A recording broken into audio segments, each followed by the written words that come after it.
Welcome guys, thanks for tuning in. We are going to do perfect Maiden solo. This is actually quite easy. Equip your best melee gear, your best mage gear, grab a couple of brews, restores, and a good special attack, whether it's claws or heli or whatever, doesn't matter. I actually brought a range swap, so I don't lose DPS too much on the start. I also do a double maul, just to be sure, so we have a little bit of extra DPS, consistent DPS in. Now what you want to do about the blood spawns, it's very important to just freeze them and perhaps kill them, because if they unfreeze all time, you might by accidentally either run in those hit splash or he runs towards you and you fail the task. So it's very, very important to just consistently clear it.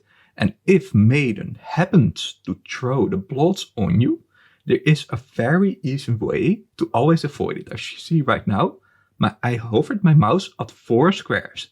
I always will run 4 squares when Maiden will attack. Watch this closely. 4 squares, never get hit. Because Maiden throws always in a 3 set cycle. So 1, 3, and 6, right? So that means 2, 4, and 2, 4, 6 are fine. So it's even and uneven. Once we are going towards 70, we're just going to do a couple of range hits to make sure that we actually tag it. Freeze the minions as fast as possible. And then make sure to actually either class back if you have class back, otherwise don't class back, and just make sure you do some decent damage. That's why we have the light bearer on as well. From after basically a double maul hit, you want to camp light bearer. So the chances are, if you freeze him or you need to refreeze, you basically hit a whole hit less due to splashing, right? So therefore, it's just smart to make sure that you have an extra backup. If you know he's going to unfreeze, if you know he's basically maybe otherwise reaches, the crab reaches Maiden, you're just screwed. So the claws are for backup on crabs, if that makes sure. If you also have paid attention, I consistently swap between my twisted bow and my scythe. The reason is so Maiden, actually for those who don't know, actually deal draining damage. And it goes on what you have equipped. So you don't want to equip a stave due to the fact that your freezes are going to get lowered, right? You just don't want to have that. Then the other thing is you don't want to have your melee, because that's your source of damage. So that only leaves you with a T-bow. So on the 50, we're going to proc the 50 with a T-bow, of course. So we proc them here, make sure we're already in mage gear. 1 and 2. Go to full melee. Equip the best ring. Insta-dead. Lovely. Huge claw. So after this scythe, we equipped our light bearer on. Do a T-bow so we don't miss damage. Quite nice. Voila. This should be, in general, always nice. Hover 4 squares, because she's gonna run. Or we gonna run, I mean. And she's gonna throw the bloods. So you never ever get a blood with at least 4 squares. You should always be fine that way.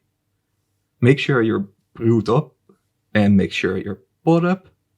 I personally also take the herd with me. So I solely have a backup if need be. If I don't catch my freeze for whatever reason, I herd up, do the second one, insta freeze, boom. Nailed it, right? If that makes sense. So about 30s are about to come here. I tanked a couple of prayer because I'm so low anyway right now. I don't want to really, jinx it. So I eat up, make sure before the spawn of, the third set will happen, I over here brewed up and I restored up and everything like that. We're maxed. We basically hurt. Closest one first. Second one. Go to full melee. Claw. I actually forgot there my light bearer to unequipped and my ultra to equipped. But hey, it is what it is. Ultra we can camp right now consistently. Make sure you don't get hit by those. The reason why we really don't need any special attack anymore, if that makes sense, because there are no further grabs anymore. So as you see over here, this is a 4. I actually walked 3 because it was a regular attack and not a special attack. I did not pay attention to that. And now I'm consistently trying to walk 4 patting to make extra care. Because if you happen to actually stand still for a second, especially on the last 15%, that will be a shame, right? I'm not going to flick my T-bow anymore, solely because I'm not going to chance that either. I can do a perfect class back there, it was a very high hit. We still have 2 mauls, so our damage is fine, nothing went in, so she doesn't really deal that much damage. This task overall solo is quite easy. You have more than enough time to do a special attack on your grabs and to freeze them properly. Even if you miss one freeze, you can still manage to get it, so don't worry. And make sure to range in your procs, basically with the T-bow and magic on. Thank you guys. Please like and subscribe. Bye bye.